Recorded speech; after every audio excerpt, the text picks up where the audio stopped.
A continuación, Tributación de hoy.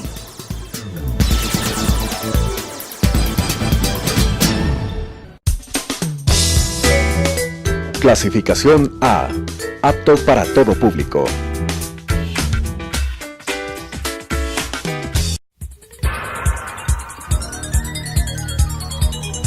Las opiniones vertidas en este espacio por la producción y dirección del programa son de exclusiva responsabilidad de sus autores y de quienes intervienen en ellos.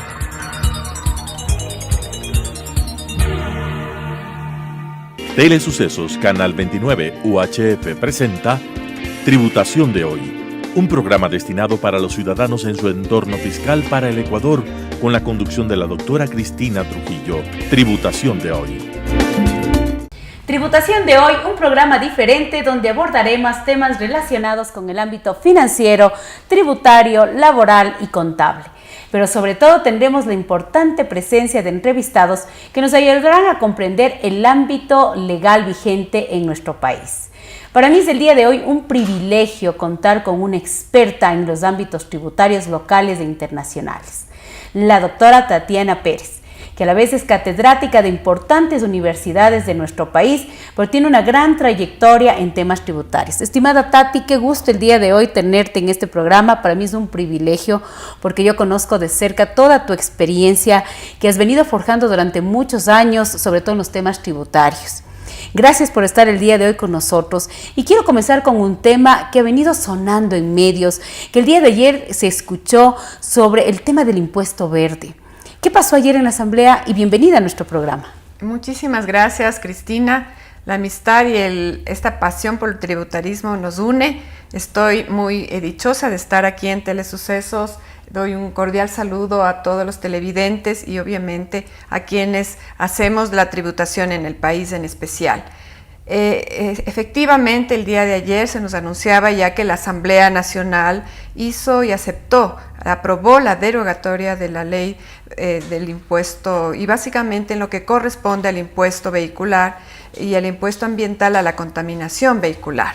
Aquel impuesto que fue creado el 24 de noviembre del 2011 en la Ley de Fomento Ambiental. Esta ley quería recoger varios episodios para gravar los hechos generadores en materia de medio ambiente para su protección. Ahí te quiero hacer una pregunta, mi estimada Tati. ¿Cuál era el verdadero espíritu de la creación de este impuesto verde? Porque hay muchos conceptos de que se quería gravar la contaminación ambiental, o sea, el tema de que aquellos vehículos que de alguna manera contaminan el tema ambiental. ¿Cuál era el verdadero espíritu? Porque estamos hablando que son muchos años, estamos hablando que desde el 2011 tenemos este impuesto verde y que así es, muchos contribuyentes no les gustaba este impuesto como tal. Sí, hay que recordar la dinámica de nuestra tributación, ¿no? Nuestra Constitución de Montecristi del año 2008 recoge entre sus fines de la tributación a partir del artículo 300 y siguientes de la Constitución este sector que se llama la Constitución Económica, y ahí hay lo que se llama el principio del fin extrafiscal de la tributación,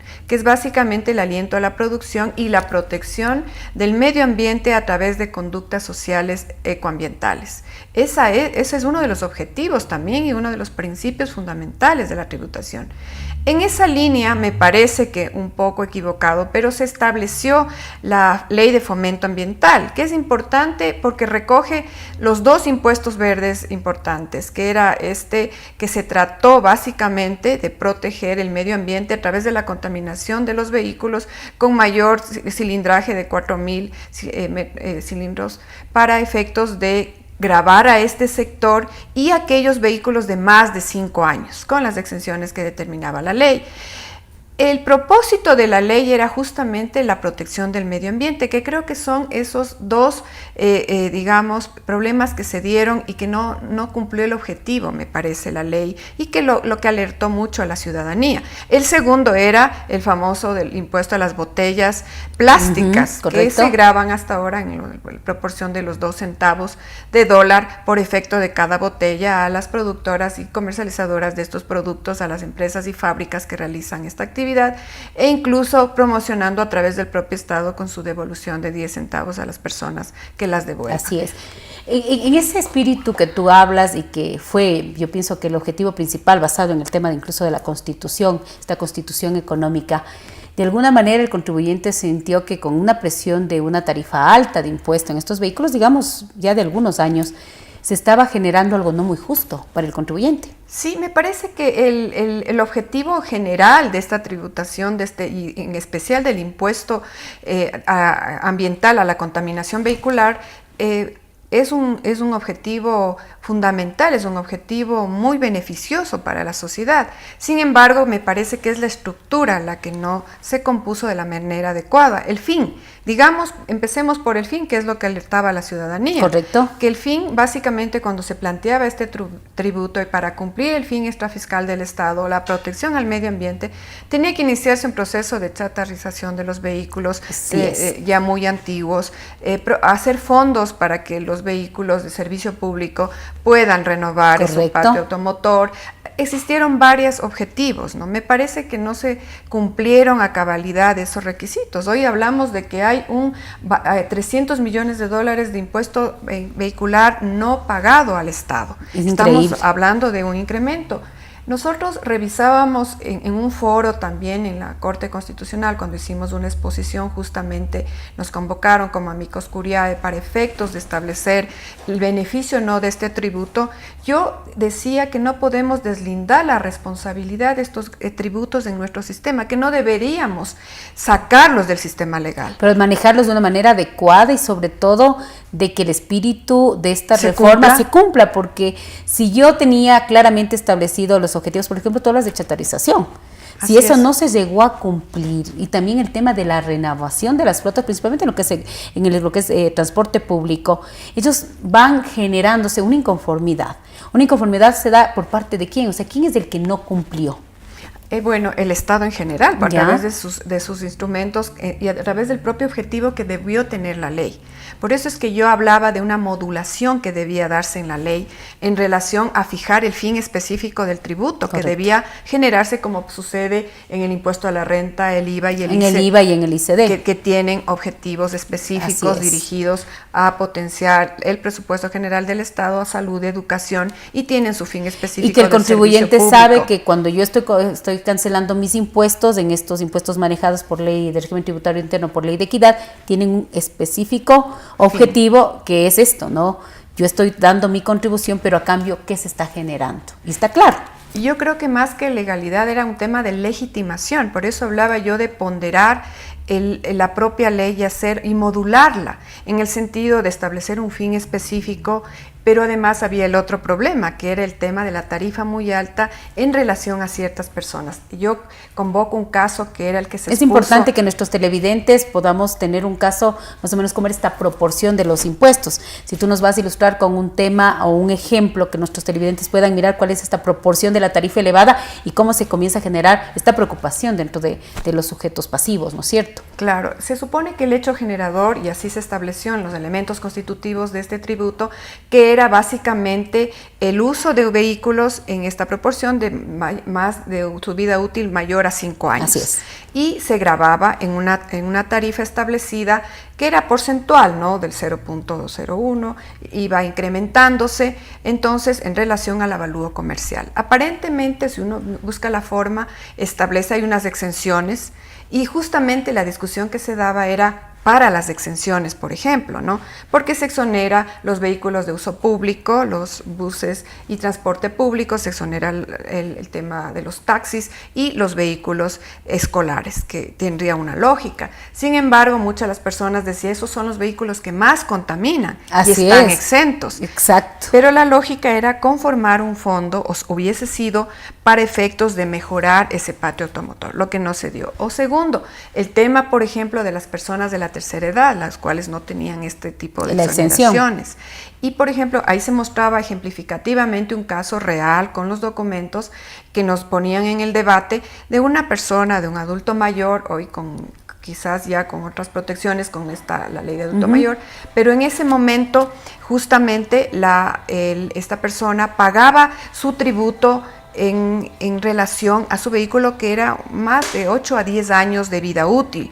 Este vehículo se generaba un tributo de 890 a 900 dólares, sin contar intereses y multas, y él decía, yo soy una persona, un adulto mayor jubilado, que mi pensión no es mayor al tributo que es anual. Y se viene a dar esta desproporcionalidad, que obviamente dentro de los artículos que tú mencionaste, muy importantes, en el artículo 300 de la Constitución, pues habla del tema de la equidad, pues. Efectivamente, y además ahí se mencionaba el pago de los otros tributos, del impuesto al rodaje y el impuesto a los vehículos, adicionado al impuesto, porque tenemos, digamos, 3 tributos en relación al uso, propiedad o contaminación de los vehículos automotores. Claro. Entonces, esa virtualidad hacía justamente que uno podía revelar la situación que estaban atravesando las personas adultas mayores propietarios de vehículos. Y en cierta manera, esos son los factores que inciden para que se llegue a una propuesta en la Asamblea Nacional de que se derogue el impuesto como tal. ¿Cómo se viene dando este manejo o las peticiones o este ámbito general en que en la Asamblea tomen como una necesidad el derogar este tributo a los impuestos verdes? Yo creo que todas estas situaciones que se dieron en la realidad, me parece que el impuesto no fue debidamente regulado, podía haberse dado avances, hubiese sido conveniente que expertos entremos a reformarlo, a modularlo, a adecuarlo, sin perder la visión que tiene ese tributo, que a mí me parece un poco un retroceso en el tema tributario. A veces hacer las cosas sin la debida precaución también nos retrocede en el sistema. Lo hago y mañana lo quito. Sí, y eso que deja en la ciudadanía una falta de legitimación del sistema o del régimen tributario en el Ecuador, lo cual preocupa desde el punto de vista también del punto del Estado, porque debe tener un fin y debe tener un objetivo fundamental, el cumplimiento de este tributo. Correcto. ¿Cómo estamos actualmente? El día de ayer se derogó, salió aprobado por la Asamblea. ¿Qué sigue a continuación? Bien. Porque todavía no está en vigencia la derogatoria, todavía no ha sido publicado. ¿En qué punto estamos? Luego de que se manifestó esta preocupación por parte de la ciudadanía, el tema pasó a revisión de Corte Constitucional, pero el presidente, adelantándose a las circunstancias y viendo cómo él tiene la iniciativa para proponer, modificar, extinguir o crear tributos en el Ecuador, presenta la propuesta de iniciativa legislativa para su derogatoria, ¿no? Total. Claro. Como digo, yo hubiese querido que lo module o lo modifique, pero en fin, los temas creo que ameritaban realmente un cambio trascendental y ya inmediato de la norma, obligó a que el presidente solicite su derogatoria. Correcto. Esa derogatoria pasó a la Asamblea, ha tenido ya los 2 debates y ayer fue ya, digamos, aislado este sistema del sistema tributario legal porque fue derogado. Sucede que en este momento ha pasado y pasará en estos días, me imagino, a manos ya del presidente de la República, quien sancionará o vetará, pero siendo él el que envió el proyecto y está. Lo lógico es que si él envió va pues a ratificar esta derogatoria, porque además es algo que se venía manejando también en el tema ya de una manera general, ¿no? Sí. Es más, en muchos de los foros de los que yo había venido participando sobre el tema del debate sobre este impuesto verde, pues la mayoría pedían la derogatoria total del tributo como tal, y yo considero que es importante lo que tú estás diciendo, ¿no? Hoy estamos ya con una derogatoria total, pero quizás el tema de haberlo modulado el impuesto, ver qué era lo rescatable del impuesto, si queremos ponerles en un lenguaje que nuestros televidentes nos entiendan, sacar lo bueno del impuesto, reformar al impuesto. A lo mejor era una reforma, pero hoy por hoy las cosas se están dando en esta derogatoria.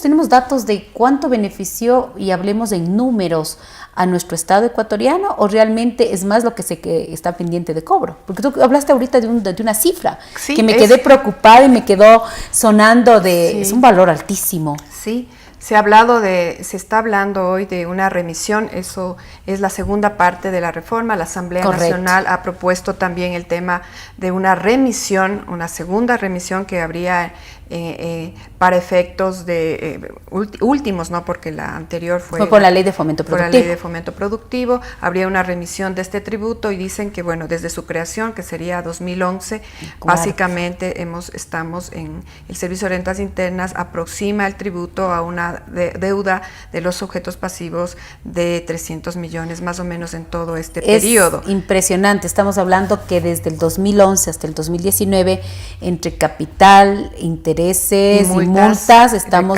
y recargos 300 millones de dólares. Entonces, esta es una remisión. Es importante que nuestros televidentes sepan que en el mes de agosto, por la Ley de Fomento Productivo, tuvimos ya una remisión, que fue una remisión global de varios impuestos.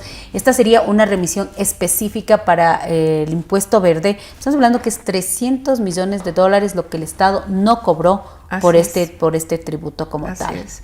Entonces, claro, esto nos llama la atención. De hecho, se hablaba que, por ejemplo, en un ejercicio se puede hablar hasta de 100 millones en la recaudación de uno de estos tributos verdes en general, ¿no? Hablando de toda la Hablando ley, el tema de las botellas y el tema de la ley de fomento ambiental. Correcto, sí, ya. Y también lo que creaba la ley de fomento ambiental en materia de tributos de IVA y ICE. Entonces, es representativa, ¿no? Es un valor alto, ¿no? Las cifras que anualmente se recaudaban, pero como digo, lo importantísimo del tributo era su fin extrafiscal que debió darse, y creo que no debemos dejar de lado, siendo que en nuestra Constitución económica además se prevé el tema de que el medio ambiente es un sujeto de derechos. Así es. La importancia que tiene el medio ambiente para el Ecuador. Somos una Constitución entre las pocas del mundo que reconoce a nuestro medio ambiente. Y es lo que te iba a comentar, nosotros como gente de derecho que somos, es importante que nuestros televidentes sepan la importancia que tiene el medio ambiente desde hablemos la norma más importante, la norma suprema, que es la Constitución, dentro de la jerarquía de leyes del 425 de la Constitución. En la Constitución es la norma máxima, y lo que tú dices, le reconoce como un sujeto importante dentro de lo que es nuestro marco constitucional. Elimino este tributo. ¿Qué hago para, en cierta manera, cumplir con el objetivo de controlar este tema de la contaminación ambiental, que en cierta manera los sujetos pasivos, el contribuyente, la persona natural, decía, bueno, tengo un carro de tantos años y iba planificando la renovación, el esfuerzo, porque ya sabía que venía un impuesto altísimo. Entonces iba de cierta forma generando esa transición. Ahora, ¿qué hago? ¿Hay forma de alguna manera sustituir este impacto? Estamos hablando que en tema de números, en tema de cifras, el tema de entrar a una remisión de 300 millones de dólares es 300 millones de dólares menos, pero en este comportamiento, en esta cultura ambiental. Claro, yo creo justamente es por eso que se proponía el tema de modular o hacer unas reformas profundas al impuesto ambiental para evitar la contaminación vehicular.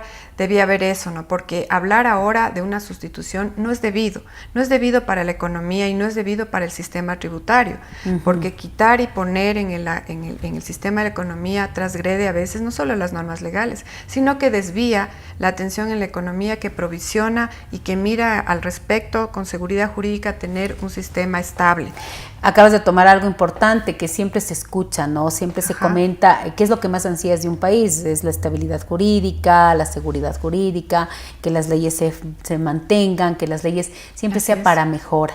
Entonces estamos mirando que, si bien es cierto, es importante la eliminación en el tema de lograr que este impuesto en sus valores altos ya no exista, pero también es importante que se mire cómo queda la parte de mi seguridad jurídica como país. Sí, efectivamente, y también para el Estado, porque recordemos que la tributación está justamente para financiar los servicios públicos del Estado. Correcto, y el Estado está presupuestado para octubre. Hoy mismo va a presupuestar, ya septiembre tiene que estar presupuestando y aprobando en octubre la proforma del año 2020. Nosotros teníamos una proforma y un presupuesto hecho en base a una tributación, porque los ingresos tributarios son muy representativos hoy en el Ecuador, para presupuestar el 2019. Por supuesto, estamos hablando de que incluso el tema tributario es tan fuerte en el tema de recaudación. Nosotros, al ser un país petrolero y a vivir una crisis petrolera, el tema de la tributación, yo diría, es el segundo ingreso importante que tiene el Estado, sin decir el primero, ¿no? Así es. Como tal. ¿Cuánto tiempo tiene el presidente para ratificar, si le queremos poner un término que nos entiendan nuestros televidentes, la decisión tomada por la Asamblea Nacional? Bueno, el presidente, como esta fue como reforma, fue como tema urgente, por eso es que ellos le han dado la rapidez en 30 días, él tendrá 15 para pronunciarse inmediatamente sobre el veto o la sanción, ¿no? Sí, en este tema que fue... Que seguramente va a ir la aprobación total de la derogatoria, porque él está proponiendo. Sí, lo que surgió de la Asamblea es el tema de la remisión Habrá que ver qué dice el señor presidente, pero obviamente él hizo la propuesta, adecuadamente la propuesta en relación a eliminar estas formas un poco altas de la tributación, pero también hay que evaluar, yo digo, la remisión. Además nosotros... O sea, son 2 puntos importantes para que vayamos resumiéndole, es 2 puntos importantes los que en cierta manera la Asamblea lo concretó.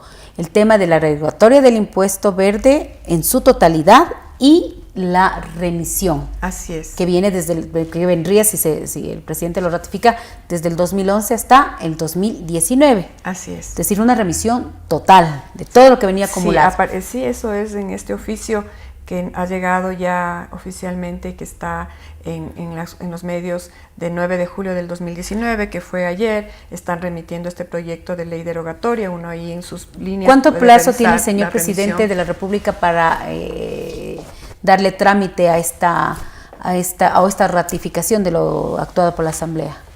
Tendrá de 15 días más o menos para confirmar. ¿Luego qué este viene? tema. ¿Luego regresa a la Asamblea o ya existe? Ya estaría aprobado y tendríamos pero faltaría la publicación en el registro oficial y desde ahí rige ya la... Ajá.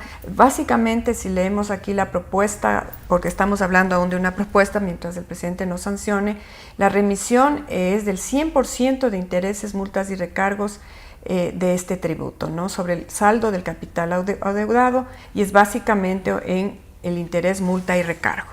Entonces quiero aclarar algo. O sea, la remisión vendría a ser del interés, de la multa, del recargo, pero no del capital adeudado. Y eso es importante para que nuestros televidentes nos entiendan, porque a lo mejor pensarían que la remisión es del capital más multas, intereses y recargos. Porque en la remisión de la Ley de Fomento Productivo nosotros hicimos varios programas en tributación de hoy para entender este cuerpo normativo orgánico que se publicó en el mes de agosto para generar esta productividad que tanto necesita nuestro país. La remisión simplemente siempre será la multa, el interés y el recargo, más no el capital. Así es. El capital se tiene que pagar. Así es. Y de todas maneras, desde el ahorro es totalmente importante en claro, para que la persona que tiene esta deuda pendiente sea la persona natural o jurídica, se pueda, pues de alguna manera, estar al día con sus tributos. Así es. Qué interesante esto, qué interesante es hablar contigo, Tati, la experiencia que tú tienes en este tema tan importante de nuestra tributación, de cómo nos venimos manejando. El día de ayer fue, creo, algo muy importante lo que pasó en la Asamblea Nacional. Se venía hablando de este tema de generar esta derogatoria y que ahora solo esperamos la ratificación del señor presidente de la República, y que a lo mejor el impuesto era analizado dentro de todas sus aristas, pues podía haber traído algo beneficioso o definitivamente tenía que irse. Estimada Tati, es importante también mirar ¿cómo sientes tú que se ha venido manejando, y quiero tu criterio tan valioso y importante que es para mí, ya que tú eres una referente del tema de la tributación en nuestro país, por tu formación jurídica, porque tienes una formación jurídica especializada en temas de impuestos, y también que hacerte una felicitación pública porque en este año lograste tener tu PhD, que eso también es importantísimo, era un reto, pero tú lo has sabido hacer de manera espectacular. Sí. ¿Cómo sientes que se está la gente beneficiando de todos esos incentivos que nos trajo la Ley de Fomento Productivo, esta ley publicada en el mes de agosto, que sabemos que ahora viene la Ley de Fomento Productivo 2, estamos a la espera de la Ley de Fomento Productivo 2, pero esta Ley de Fomento Productivo 1 trae incentivos que de alguna manera... yo al menos a través de mi programa y a través también de redes sociales trato de que la gente conozca, porque a veces el desconocimiento de la normativa hace que la gente no utilice a la ley tributaria, a estas leyes orgánicas que en teoría traen este beneficio para que se genere inversión local, inversión extranjera. ¿Cómo le ves el tema de los incentivos? Si se están utilizando, si crees que necesitamos promocionar más que nos trajo la Ley de Fomento Productivo 1, porque viene la 2.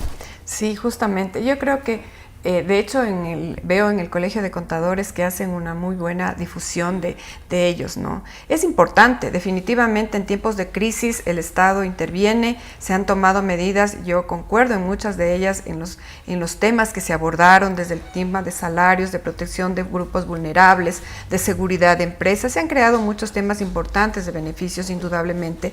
Eso ha promovido mucho la economía. Uno puede hablar ahora con con soltura un poco de que sí, si bien el crecimiento no ha sido el ideal, hablar de un 0.2 de crecimiento anual no es bueno, pero en cambio es positivo desde el punto de vista de cómo mirábamos el país en perspectiva hace 2 años que empezó la crisis. Así es. Podía haber no habido ni siquiera ese crecimiento. Así es, yo comparto contigo, yo creo que lo que se está haciendo y lo que se tiene que seguir haciendo siempre tiene que buscar esa mayor productividad que tenemos que tener. Tati, querida, quisiera que le mandes un mensaje de despedida a nuestros televidentes de Tributación de hoy. Bien, bueno, agradecerles esta invitación. Yo creo que la economía, estamos en crisis, hay que decirlo, que los temas de los beneficios tributarios han sido importantes, que debemos conocerlos, acercarnos también. Hay varios medios que uno puede emprender para conocerlos. El tema muchas veces es el desconocimiento, somos tan especialmente tributarios que a veces el tema no está en el ciudadano de a pie, hay que llegar a ellos, hay que hacerle conocer, y felicito este programa. Muchas que gracias, creo Tati. Que es el propósito de todos los que también estamos tratando de que la tributación se expanda en el país. Gracias, Tati. Como siempre, para mí es un privilegio poder contar con entrevistados de la talla de Tatiana Pérez, y sobre todo decirles que nos volveremos a ver en una edición más de Tributación de hoy. Las opiniones vertidas en este espacio por la producción y dirección del programa son de exclusiva responsabilidad de sus autores y de quienes intervienen en ellos.